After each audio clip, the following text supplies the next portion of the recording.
Father, we thank you, Lord, for this wonderful moment. We thank you, Lord, for bringing us all here today as we come together to worship, as we come together to give thanks and to glorify your holy name. And Lord, may you minister to each and every heart that is here this morning. It is not an accident, Lord, that we are here today. And so, Lord God, speak to us and guide us, Father. We commit to you your message, Lord, in Jesus' name. Amen. Amen. Can we just give the Lord a clap offering once again? All right? Just to, keep the vibe. Now, last Wednesday, we just started our midweek series we entitled Spiritual Reset. And it is a series where we intentionally focus ourselves towards the reminder of God to us in our priorities in life, allowing us to reset our direction so that we can move forward aligned with God's will. No, because sometimes, usahay, igsoon, wala ta sa passing, di ba? We come to prioritize a lot of things in life or different things rather than the things of what God wants for us. And that is why this series hopefully would help us and allow us to understand more over the Lord's will over us. And just like Sunday, the question always in mind is, how are we going to face the new year? Amen? And will this year be something better for me? Isn't that mostly our questions? When we start the new year, no? Hopefully 2026 be better, be good to me. Something ano. But we also ask our question, not just to prepare for the new year, but also last Sunday we talked about inventory. Or atong tanawon, asa na ta, where we are now in our journey to understand more of who we are as we move forward as well towards the future.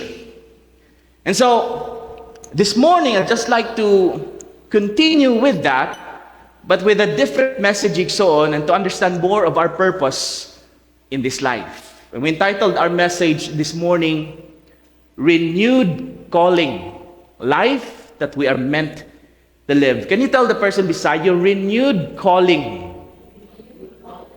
Amen. Now, to start off our message this morning, let's read Mark chapter 12, verse 31. One of the teachers of the law came and heard them debating, noticing that Jesus had given them a good answer. And so he asked him, of all the commandments, which is the most important? The most important one, answered Jesus, is this: Hear, O Israel, the Lord our God, the Lord is one. Love the Lord your God with all your heart and with all your soul and with all your mind and with all your strength. And we'll just continue with that. You see, in Jesus' time, it was customary for rabbis, or mga teachers, igsoon, to summarize the 613 commandments of God, of the Old Testament. Binatog 10 commandments lang. No, it's actually 613 commandments. And so, it was customary for them to summarize all of these commandments and to present what they believe to be their essence. No? And so this was not merely an academic exercise as well, but it was also often a way of discerning a teacher's path. Meaning, morabitag ang pangutana, kabalo bagid ka sa imuhang ginaistorya. And faithfulness as well to the law. So in this moment, the question posed to Jesus was meant to assess his spiritual credibility. No? To see whether he truly understood the heart of God's law. So nasabtan bagid, kinsa maning magwawali, nasabtan bagid niya ni ang iyang ginaistorya? Or simply, another voice among many. But Jesus' response was both profound and intentional. Rather than engaging in debate or offering a novel of interpretation, he went back to the very foundation of the Jewish faith. The Hebrew word Shema, or the word meaning hear, in the hear, O Israel, diba? The Lord our God, the Lord is one. By doing this, Jesus Christ is leading them back to the very foundation of who they are. Right? So by doing this, Jesus was not introducing something new to them. He was calling the people back to what they already knew. In other words, they knew the law. They understand what's their calling and their purpose in life. And that's why when they asked that question, Jesus brought them back to the very foundation of who they are. Hear, O Israel, the Lord their God, the Lord is one. And so, the calling of Israel that they may have neglected or forgotten. And so, I think the reason why gaistorya ta anigson, what's the reason behind this, is that maybe some of us have been asking the purpose of our lives. Maybe dagan pa sa ato igsoon, wagi nato na sabtan, or unsa magi purpose sa ako ang kinabuhi. Or maybe of us, some here today, maybe you feel burnout. No? Kinsa na ba yung na-burnout, Dani? No? Kapoy na kay ka. You're tired. No? You're exhausted. Somehow, challenges have just overcome or have drowned you with so many difficulties in life, and you feel tired and exhausted. And along the way, we may have forgotten who we are and our path moving forward. And so today, you see, in today's society, Igsoon, who among you know the trend bed rotting? There's a trend today we call bed rotting, or our generation. Joke lang.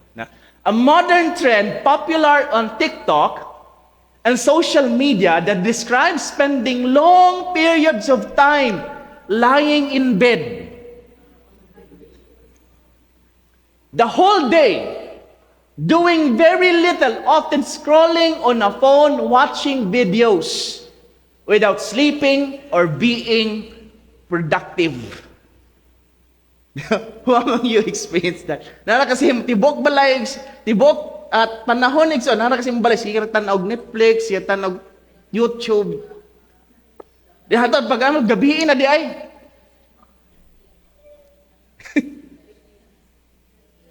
Some young people were reported saying on their bed for multiple days. Grabe, no? Without going out of the room. Just doom scrolling. Social media accounts spending eternity in bed, building their own safe haven.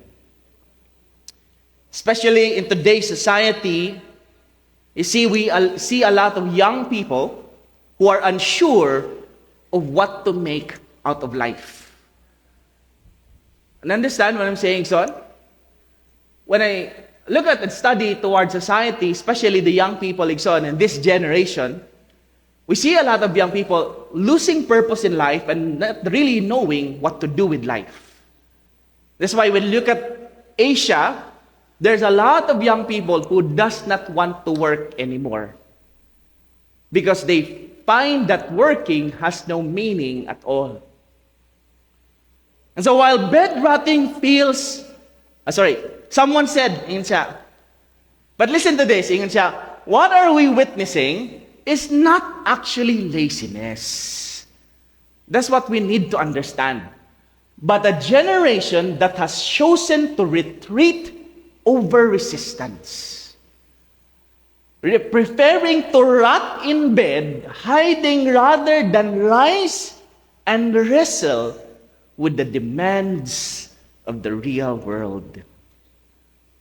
No? In other words, when we see the challenges of life today, ang mga pagsulay sa kinabuhi, we think that, what's the point of overcoming all of this?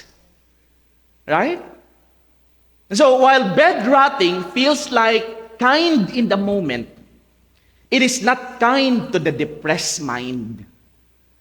So the more that we rot in bed, the more that we get depressed. Because over time, bed rotting can worsen depression, especially when it becomes a pattern rather than a pause. You see, we can actually rest. Pwede man tayo magpahulay, di ba? But over pahulay na gani, you don't really know what to do anymore. It actually gets worse.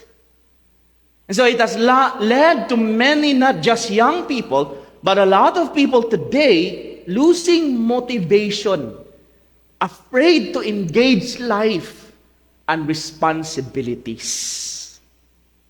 Now the question is, why? Nga naman, could it be that we don't really know why we are doing what we are doing?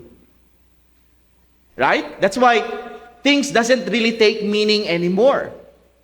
Could it be that much of modern life is driven by momentum rather than meaning? And that's the point. At one point, we lose purpose and we lose energy in life. Diba? Wala tayo energy. Kurot na tanan. Timothy Keller said in his book, says, if people say that their lives are meaningless, it doesn't necessarily mean that they don't have a good job. No. Or family and friends and means to live in a materially comfortable way. It says, it means that they are not sure what all the activity is being done for. You may be comfortable, but you also lose purpose. Gabi, no? In fact, when you look at the prosperous nation or country and society today having all that they need in one place, it is reported to be more bored people. Daghang bored. It's a bored na dani. No? More bored in a prosperous country. And so when you look at Japan, you look at these Asian countries, Vietnam, China, more and more young people are getting bored because of losing purpose. The irony of progress, when you have so much, people no longer know what to do. Have you ever been there? There's no more hunger anymore, di ba? There's no more dream. Naa naman tanan. Like, have you seen many movies or series on Netflix? Di ba? Daghan kayong salida? Pwede ka kabaloon sa imong tanawon? No? You have so much food in your fridge and you don't know what to eat. Daghan kay kang sinina, maingon na ikaw, wa na gid ko'y masuot.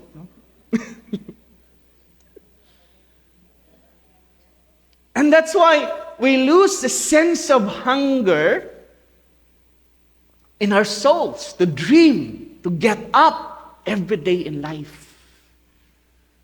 There's no more hunger in us. Diba? Saan ka ba bumabangon? Fyodor Dostoevsky said this, the mystery of human existence lies not just in staying alive, but finding something to live for. Friends, we are created not just to stay alive, but to live for something that we are made for. Amen? And so maybe this morning is just some kind of a reminder to all of us. As you know, the new year begins, and maybe most of us have along the way lost our purpose, or we've taken a pause on a moment, lost our energy.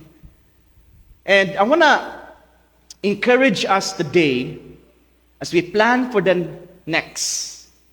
And so when Jesus said, "Hear, O Israel, the Lord our God, the Lord is one," He was taking the Jews, reminding them of their distinct purpose and calling as a nation.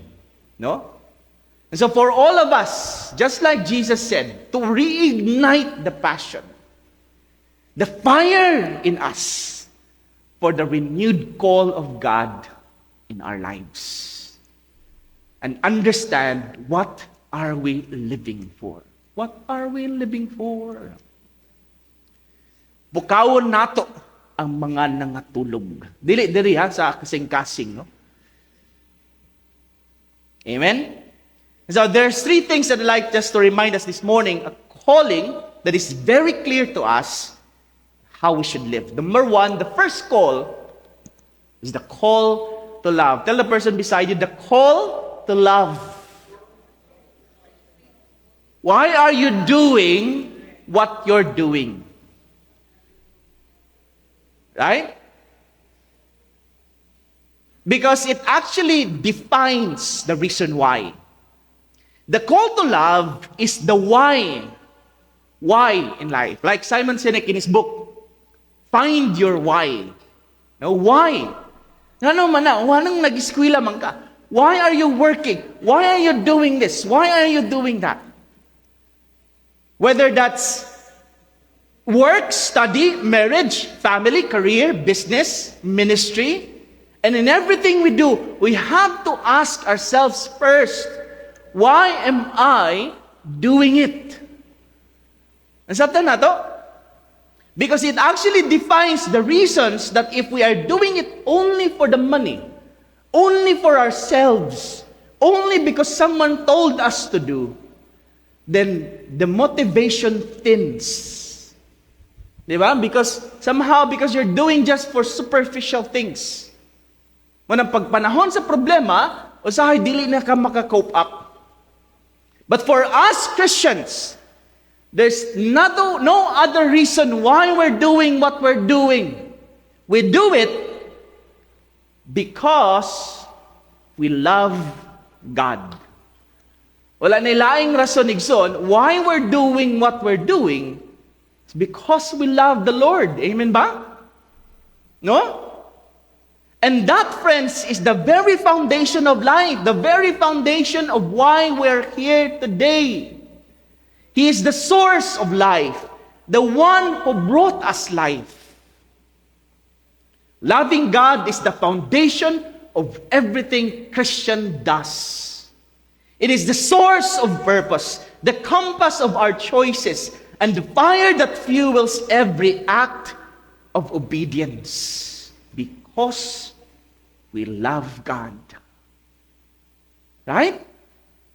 Like for example, the things that we do in the ministry here in the church are not for the sake of the church, although it is as important as it is, but most importantly, we serve, we give, we love, not for recognition, not for reward, not just because of responsibility, but because we love God. Amen ba?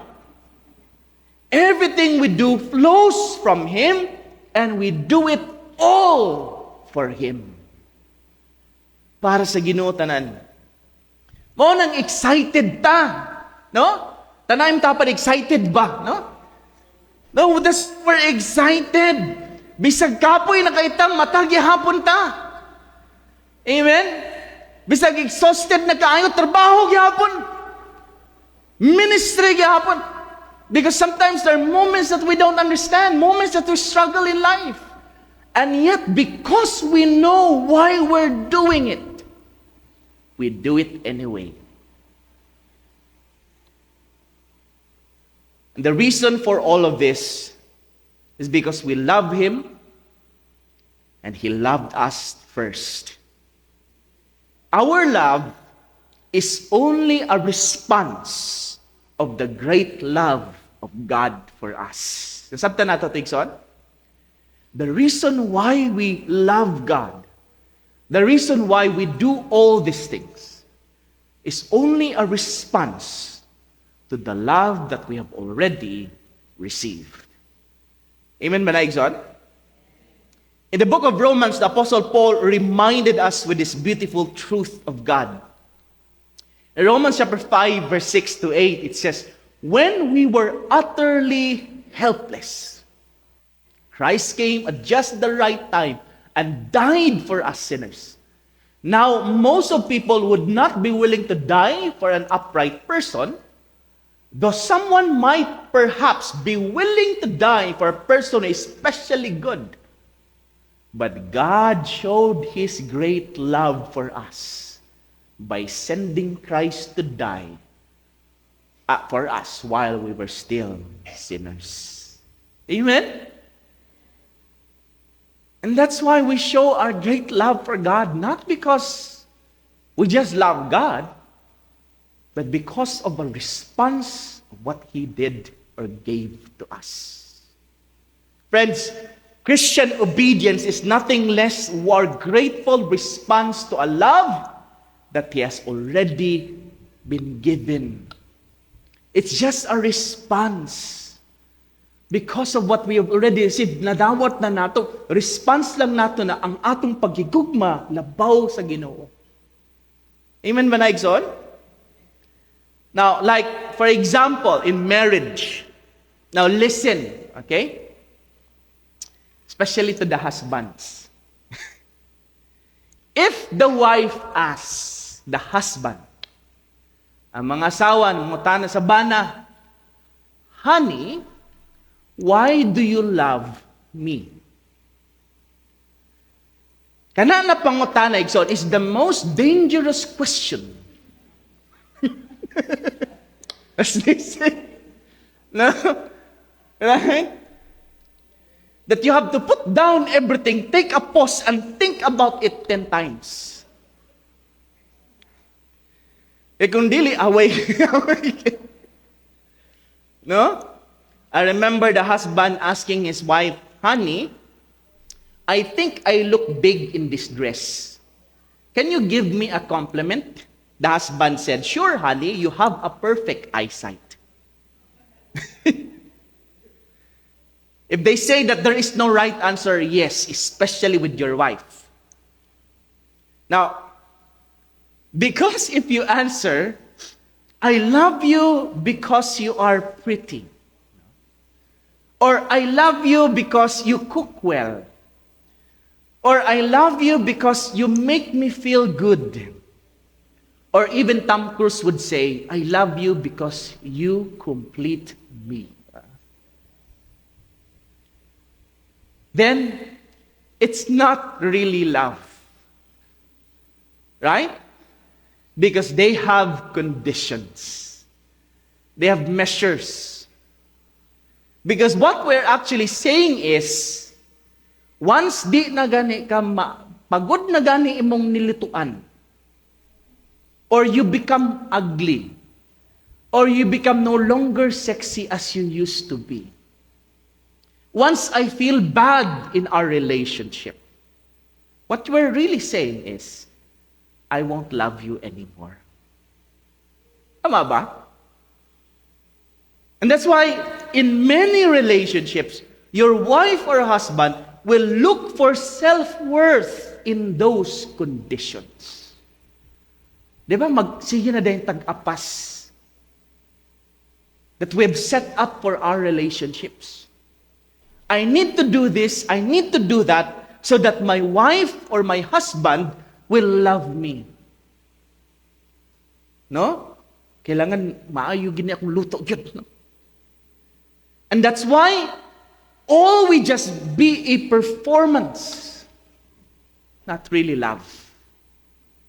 And the love that you will give each other is not actually love, but it's a way to earn a favor. Right? And that is why I do believe that many marriages go through seasons of struggle and even self-pity. When one or both spouses feel they can no longer give what other spouse needs. Diba, mga nang ang atong mga usawa, as emotional as there is. What if kung mutambok na ko? Mo pagyapon ng pagtanaw sa akong bana? Palangga pagyapon ko. Di ba? Love pa kapon ko niya. Do you know how much insecurity we sometimes give our wives? What if I meet an accident and no longer able? Will my wife still care for me? Or will my husband still care for me? What if matugulang na ko? Bantayan ka ako sa kung kuan, mana? No? Or will there be my husband take care of me or love me still? What if I lose my wealth and cannot work anymore? Will my husband be there to still love me? Sabi, no?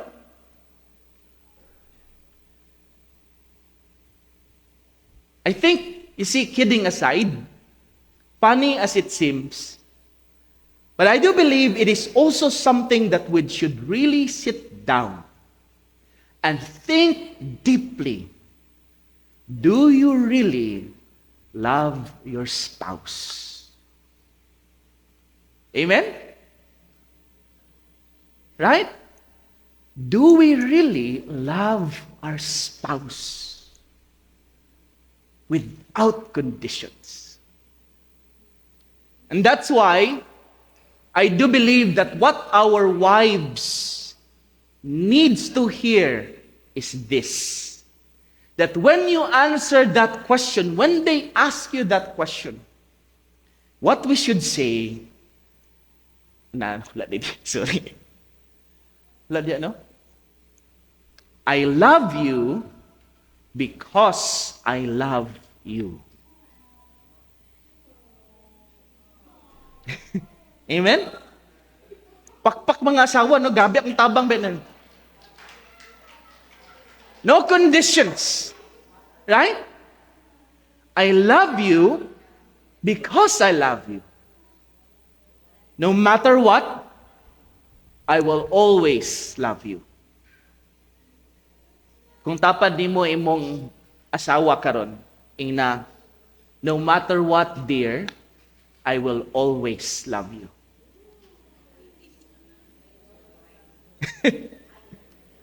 No conditions, no requirements. Only then will the wife defense mechanism relax. Only then she will be free to love you back and reciprocate the love you gave. That's what Christ did for us. When He saved us by dying for us in the cross, God sees the righteousness of Jesus in us. We are accepted in the beloved.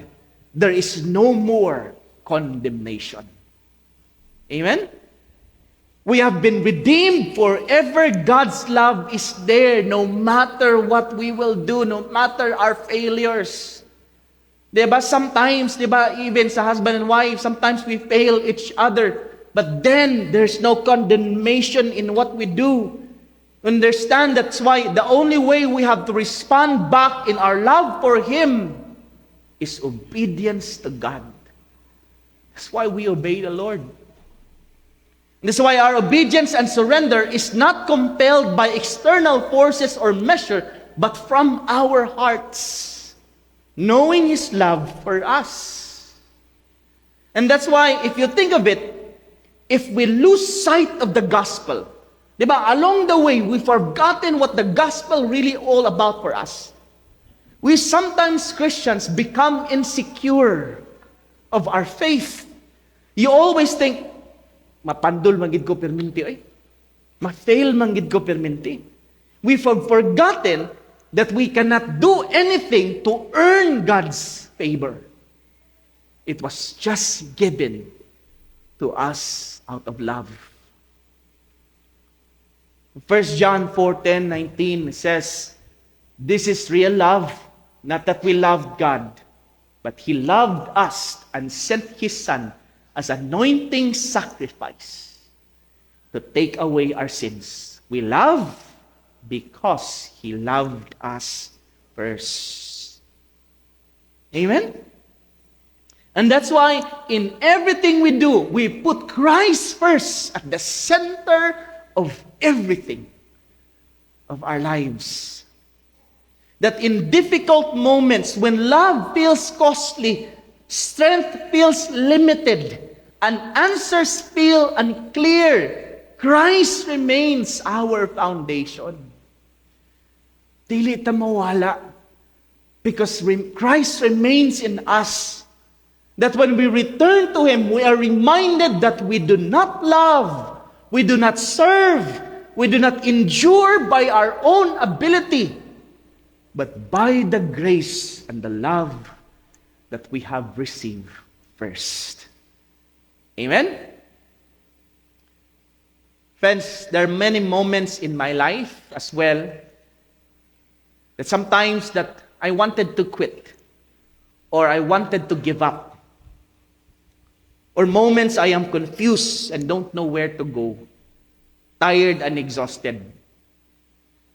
But as Asaph have said, that when I entered the sanctuary of God, then I understood. So I remember what he said in Psalm 73:21, and maybe as an encouragement or reminder for all of us today. Then I realized that my heart was bitter. Now, sometimes our heart becomes bitter, our heart becomes confused, tired and exhausted, and I was all torn up inside. I was so foolish and ignorant, I must have seemed like a senseless animal to you. Yet I still belong to you. You hold my right hand, you guide me with your counsel, leading me to a glorious destiny. Whom have I in heaven but you? I desire you more than anything on earth. My heart may fail, my spirit may grow weak, but God remains the strength of my heart. He is my portion forever. Amen? Friends, I don't know where you are today, or maybe you're tired and exhausted. But always remember this. You can always rest in His love to strengthen you again. Amen? Amen? Now that's the first reason, Ikson, the call to love. Okay ba ta? No? Mga 2 hours pa, kadya lang. Now, so next, the second calling that is for us. Called to excel. How are we going to do it? Called to excel. Tell the person beside you, called to excel. Now, if the first calling is why, this is the how. Meaning, how are we to love God? How do we love Him in a practical way? Amen? You see, if you are a young boy in the children's ministry, or you are a young student in college, or a professional working, or a businessman, or an 85 years old woman, in whatever situation you are in today, the question is, how do I love God? Amen ba? No? How do I show my love for God? Jesus then continued in verse 30, Mark chapter 12. Love the Lord your God with all your heart, with all your soul, with all your mind, and with all your strength. This means that when we love God with everything we are, wherever we may be, whatever situation we have, whatever status, whatever calling, whatever occupation, whatever we find ourselves in, we give our best to Him. Amen? From our heart, our soul, our mind, our emotions, our body, our wealth, our serving, our studies, our work must be integrated in a whole focus of our love for God. Tanan! In everything we do. Nasabtan na to? Not that we compartmentalize our Christianity. Right? Diri sa simbahan, you're a different person. When you go home, you're a different person. When you go to work, you're a different person. Nasabtan na to? We must give our best in everything.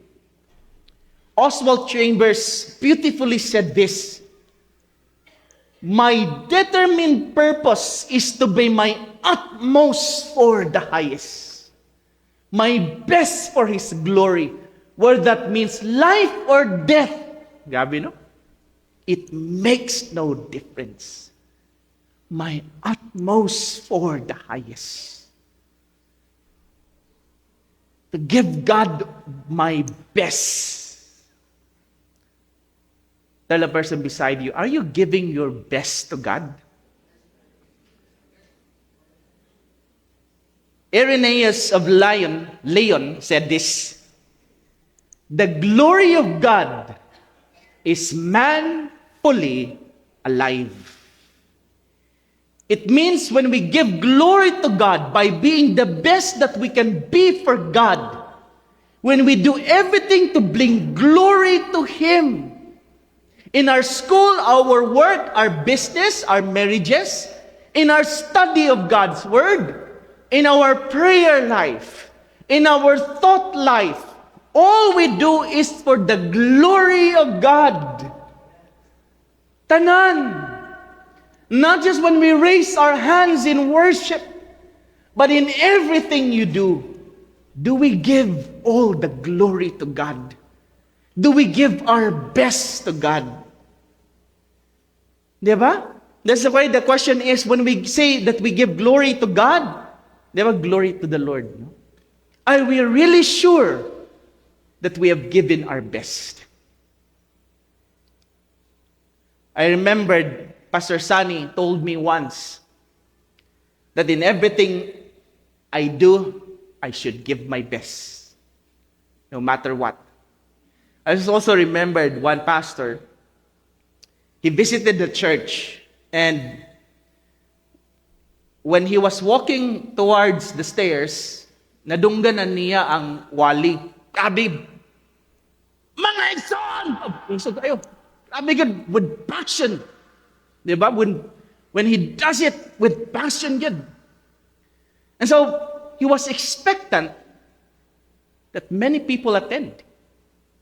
But you know how many people attend? It was only 10 people. But he gave his best. He preached with passion.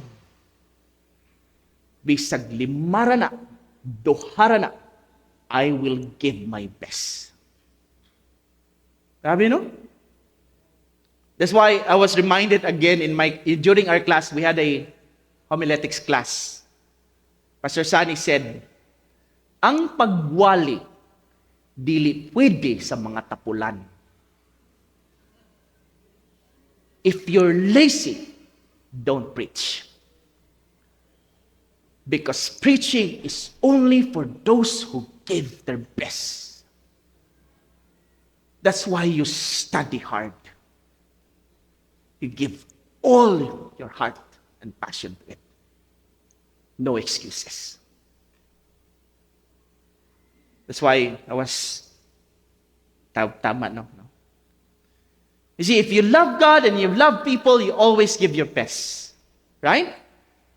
You see, friends, we don't need to have everything in life.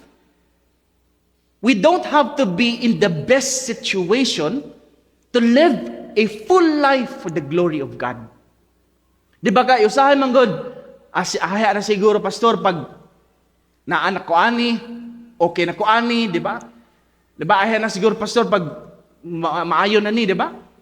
We always make those excuses, but you know, that even we can be wheelchair bound and still live a full life for the glory of God. Remember the story of Sisdel, right? She lived her life fully dedicated to God, even she was wheelchair bound. You see, many Christians would say today, dili na taan nang mo excel or we give our best. Focus na lang ta sa church. Total, paingon taglangit. Tama man sad, no? In that sense. Nothing wrong with it. But, if you no longer care about the people around you, the world around you, that's the time we're wrong. You see, God has called us to be salt and light.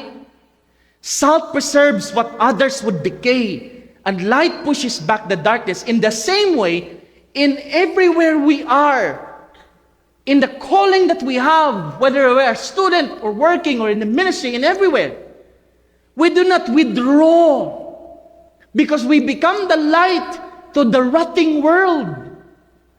Right?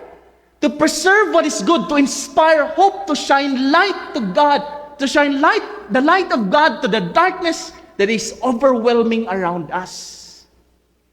We allow our lives to give our best so that people may see the light.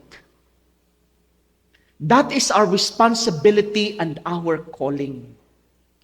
To carry His light faithfully so that our lives, others may see God clearly. Mauna, usahay, ingan higson. There's some truth to this as well. Maunang daghang Kristohanan, di matuuhan sa atong pagtuo. Kay while tan-awon mangganin nimo, murag way paglaom sa kinabuhi. Diba? Sa tinuray lang. Murabi tag, okay naman ko ani, diri na lang ko taman. And so sometimes, instead of giving hope or leading others to inspire others for Christ, di nilang makita sa atong kinabuhi. And that's why no matter how we preach the gospel, they will always look at our lives first. Amen ba, Igsoon?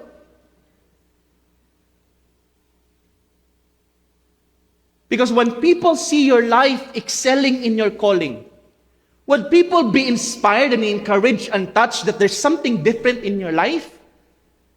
Diba? That you don't allow challenges to push you back? Something Igsoon? When people see your marriage excelling, would people be drawn to you ultimately to be led to Jesus because how you glorify God in your marriage? Tama ba?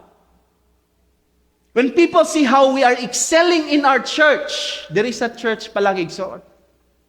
We give our best in church. People will see how clean our lobby. People will see how arrange everything. Usahay man gud na, grabe dili man siguro na kailangan, di man kailangan mahal. Dili man igsuon. That's not for us. We do all these things. We give our best in everything, even in our church, so that people will see how the Lord is glorified in our lives. Di ba? Pag tanaw pa lang nimo CR nato, hugaw kayo. Limpyo kayo. No? CR pa lang. Kayo lang, grabe niyo. No? Now, let's stop talking about CR. So, no, but in everything, people will see how we glorify God. And when we do our activities, diba, that's what a reminder of our pastor. Mayroon ka nga, ngalan sa imong simbahan, glory to God in the highest. Pagtanaw sa simbahan, guba-guba. I'm not saying na that's bad. What I'm saying, that does really glorify God. Pero ang pastor, dato kayo. Ang sabi na nato, Igsoon? Dili man ta dato. But we give our best. We know also in ways how we give our best without even spending so much. Ang attitude mo lang man na. Dili man na sa pamahalay, the attitude of the heart. Would people be drawn, be curious of how we live and serve our God? When people see you work hard, study hard, di ba? and yet still serve in the church with all your heart, it makes people see God's light. Kanang gibuhat ni mo tanan, but you're there, and people become curious, di ba? Listen to this. Pat Geisinger said this in his book. I firmly believe that Christians should be the what?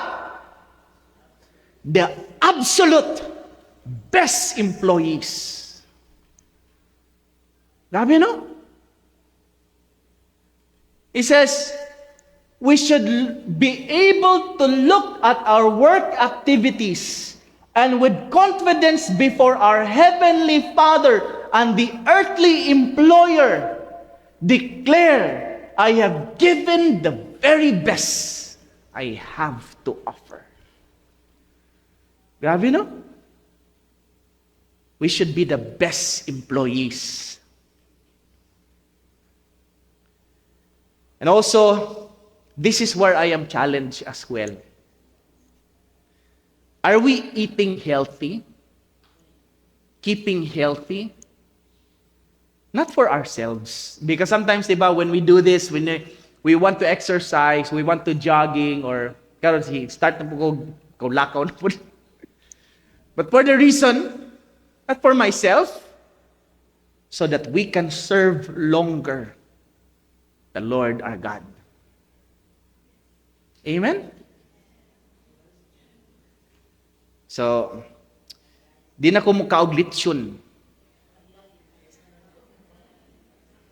Next week.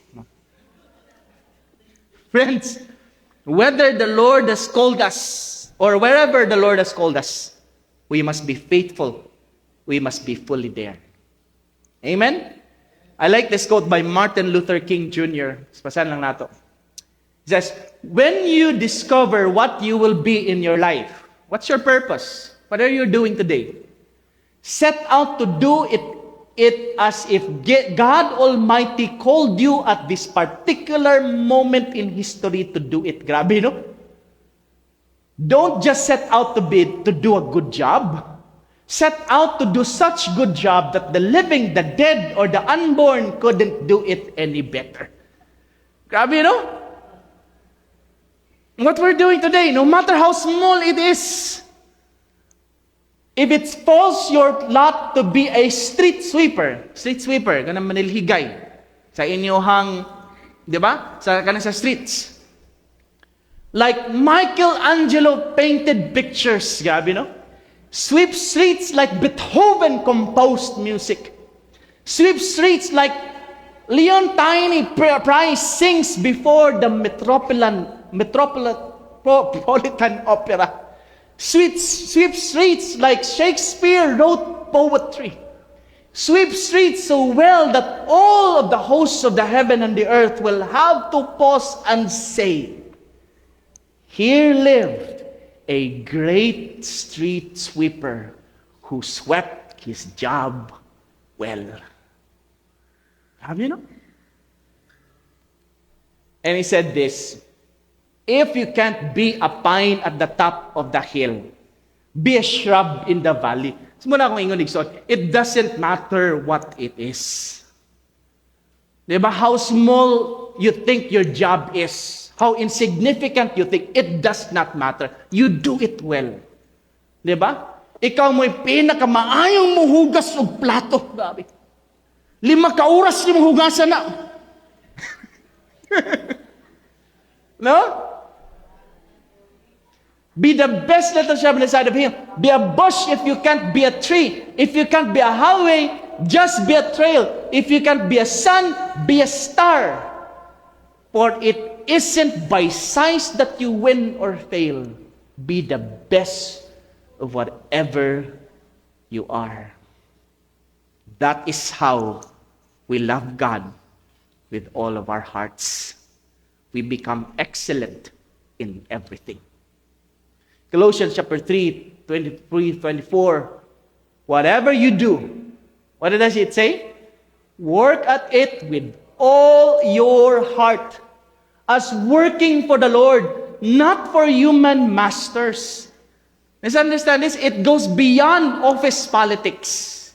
It goes beyond, I did not get that promotion. It goes beyond, it was unfair. You're not working for earthly masters. You're working for the Lord. Grabe, no? Since that you will receive an inheritance from the Lord as a reward, it is the Lord Christ you are serving. That's why you give all your best. Di ba?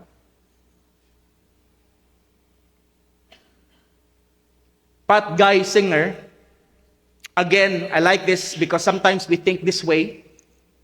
Especially as Christians, we think as Christians this way. And siya, of course, some might think this means Christians should take the most menial or servant roles. Di ba? Kanabitang, because we're called to be servants, so kato na pong pinakaubos lang ato. Diri lang ta, okay na taani. But that is not the case at all. While our daily attitude should be servant-like, that's our attitude, servant-like. Christians shouldn't be embarrassed or hesitant to aspire to a greater and more significant roles. Right? We should not be embarrassed. While we should be content in whatever role or position we find ourselves in, we should be contented to where we are. If God brings us to higher places, then it is the will of God. But where we are today, be content. But we should also be happy to gain positions of influence and use those for the kingdom of God. If we look at the Bible, God has led His children to be the greatest leaders of all time. Amen? Read your Bible and you'll see the greatest leaders of all time. We have seen men of God in a position of greatness and influence. This is not for us, but for the glory of God. That's why we become the best that we can be. Aspire as much as we can aspire. Not for ourselves anymore, but for God. So that people will see our light. Amen? Inim tapad, give your best to God. No? Give your best. Sa tanan igsoon, no? Sa, di ba, murag kung sa atong mga asir, ikaw may pinakamaayong muhatag og communion elements. So, lastly, as we end, the call to restore. What is the purpose of all of this? We now know our why, our how, and now our what. What is the end result of all that we do?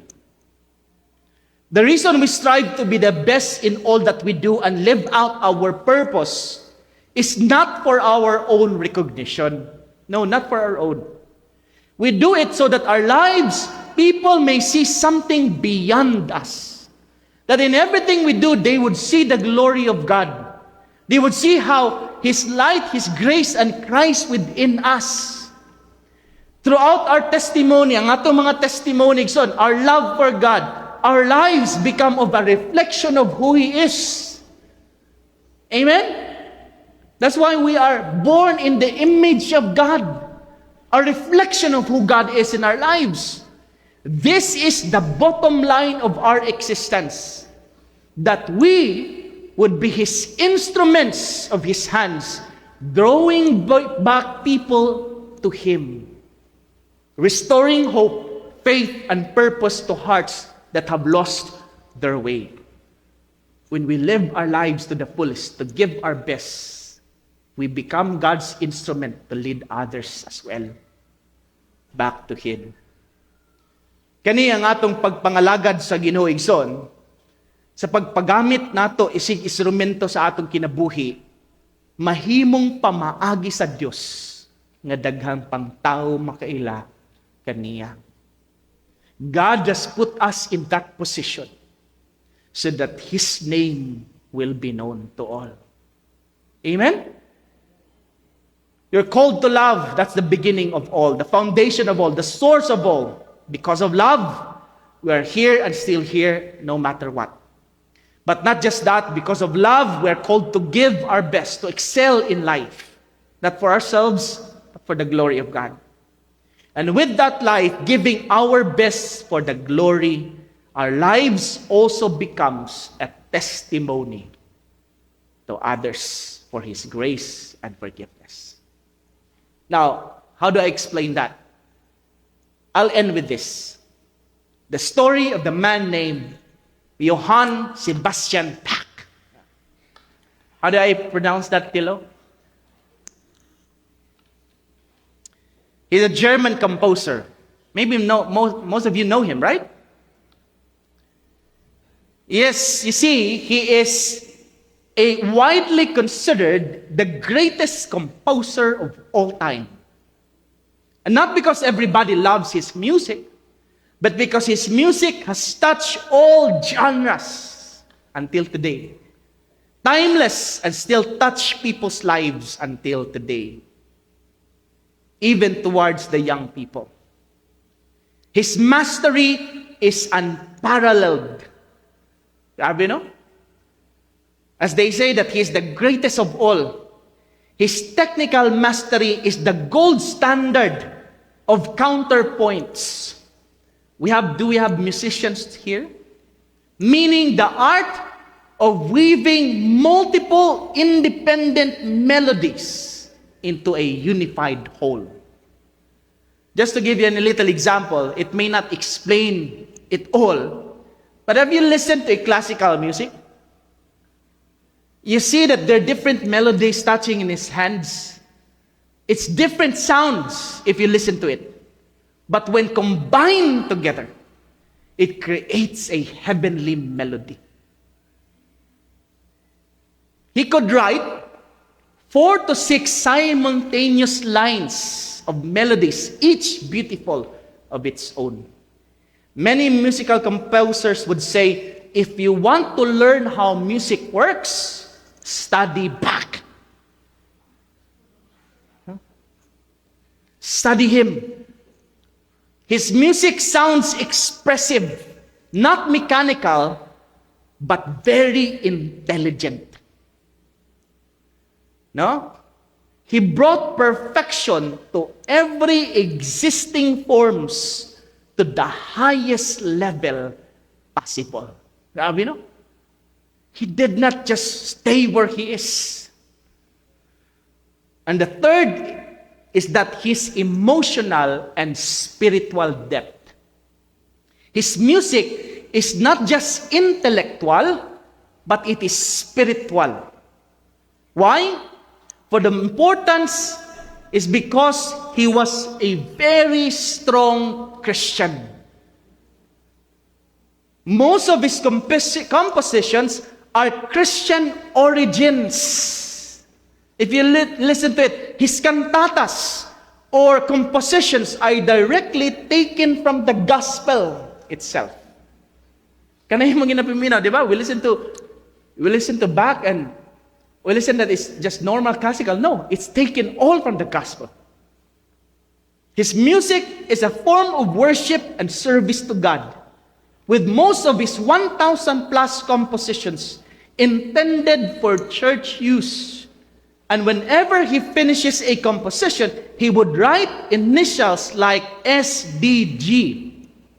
Sa iyang composition, he would SDG, meaning Sole Deo Gloria. To God alone be the glory.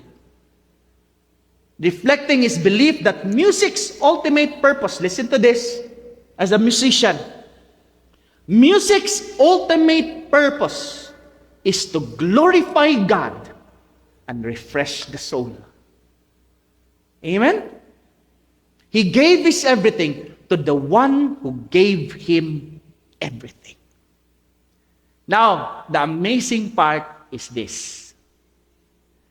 Because 250 years later, after his death, his influence and his music is still felt today. And especially to the some people exhort that his influence reached most unlikely places in the world. The land of the rising sun, Japan. You see, friends, Japan has 0.3 Christians.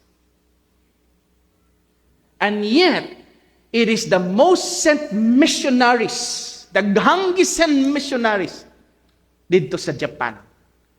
Yet, only 0.3 Christians until now. The Japanese are more than 138 million people.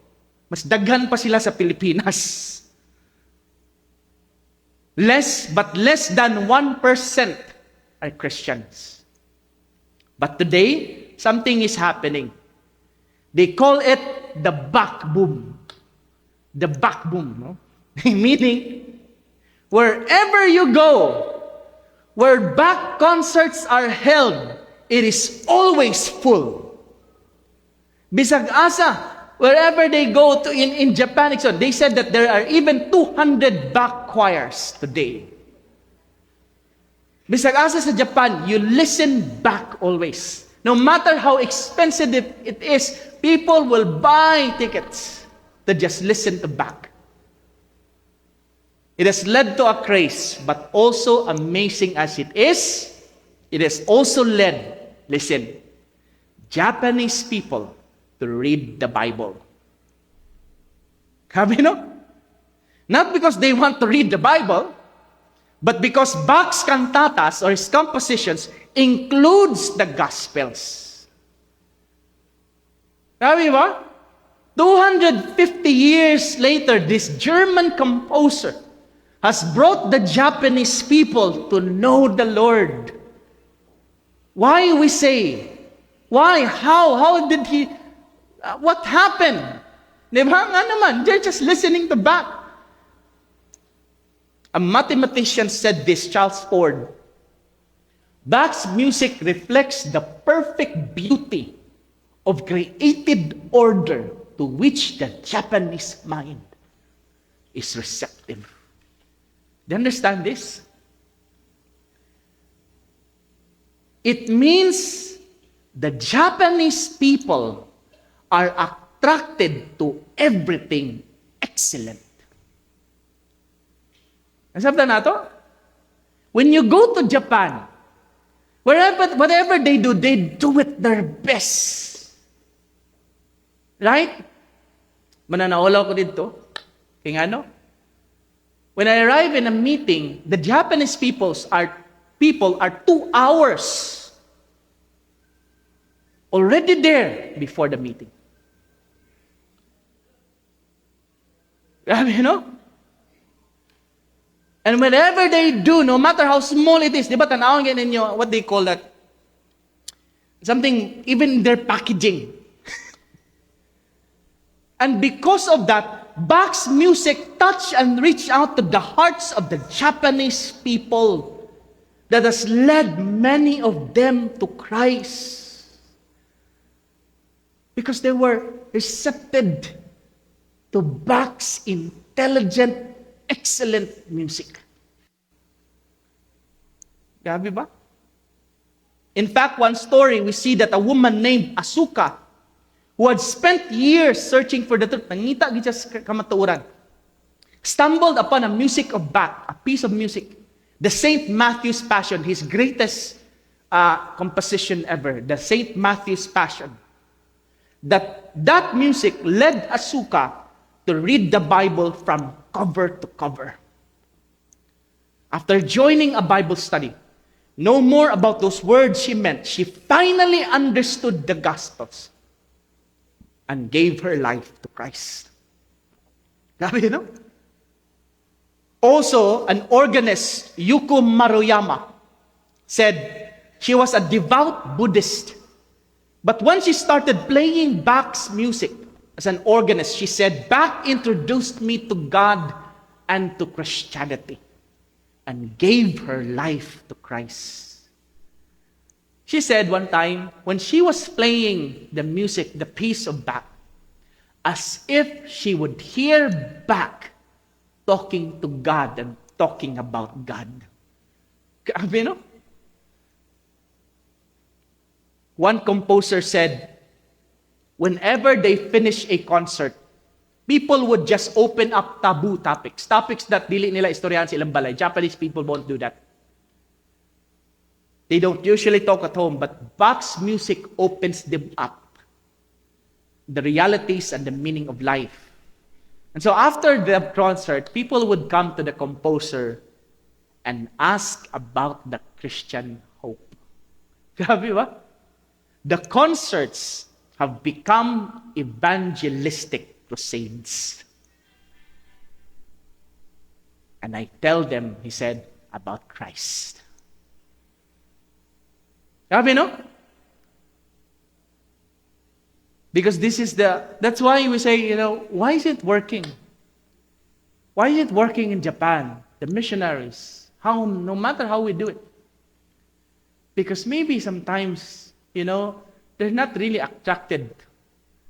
They are attracted first to what reflects them.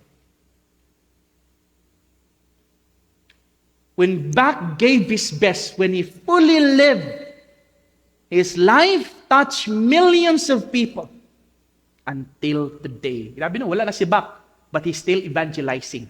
Grabe ba? Through his music.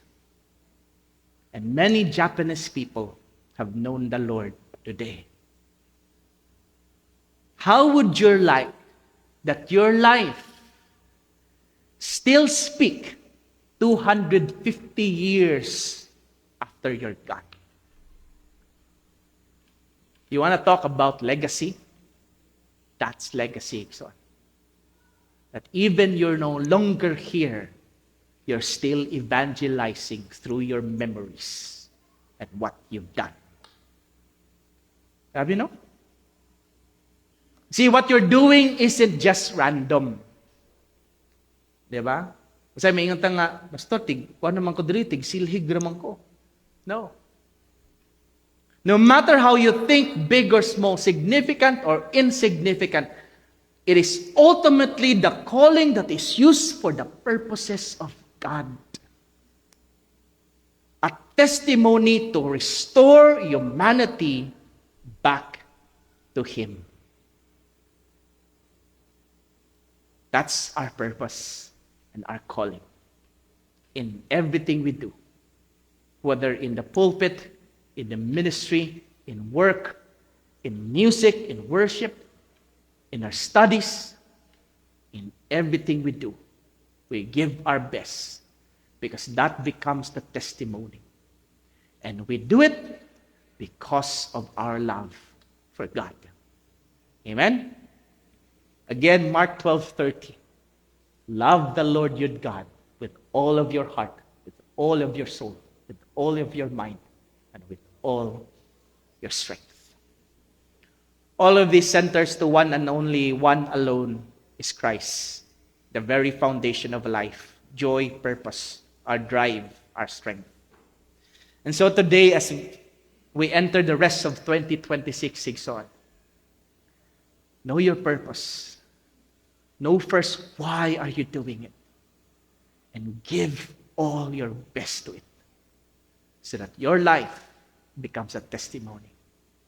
And with that, no matter how many challenges you'll face, you will always live and thrive, because no longer live for yourself, but for the glory of God. Amen? Let's pray.